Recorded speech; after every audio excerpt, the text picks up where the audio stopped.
Alors voici deux exemples d'application de la loi des sinus.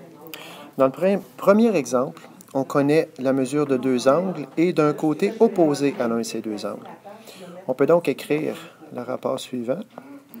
D'abord, le sinus de l'angle dont on connaît le côté opposé, donc sinus de 75 sur son côté qui est 10, côté opposé, est égal au sinus de l'angle qu'on connaît qui est 45 sur x, qui est la mesure du côté inconnu.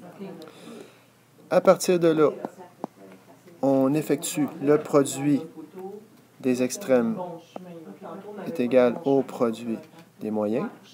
J'ai donc 10 fois sin de 45 est égal à x fois sin de 75.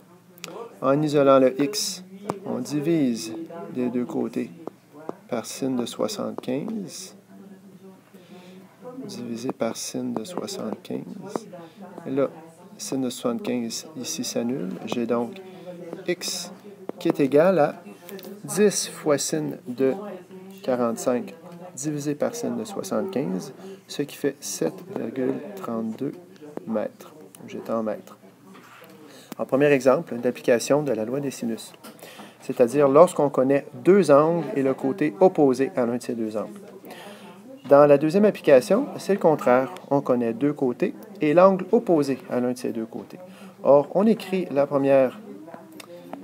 premier rapport qui est composé de l'angle qu'on connaît, sinus de l'angle qu'on connaît, c'est-à-dire 80, sur le côté connu, 18, est égal au sinus de l'angle inconnu, x, sur le côté connu, qui est 15. À partir de là, je vais développer en bas. Le produit des extrêmes est égal au produit des moyens. Donc, 15 fois sin de 80 est égal à 18 fois sin de x. Alors, je divise par 18 des deux côtés. J'ai donc le sinus de x est égal à 15 fois sin de 80 divisé par 18, ce qui donne 0,8207. C'est rassurant parce qu'on sait que la valeur d'un sinus doit être comprise entre 0 et 1. Et maintenant, pour trouver la mesure de l'angle x, je fais le sinus inverse de 0,8207, ce qui me donne 55,2 degrés. On va souvent arrondir à l'unité. On a donc trouvé la valeur de l'angle x. Et voilà pour un deuxième exemple d'application de la loi des sinus.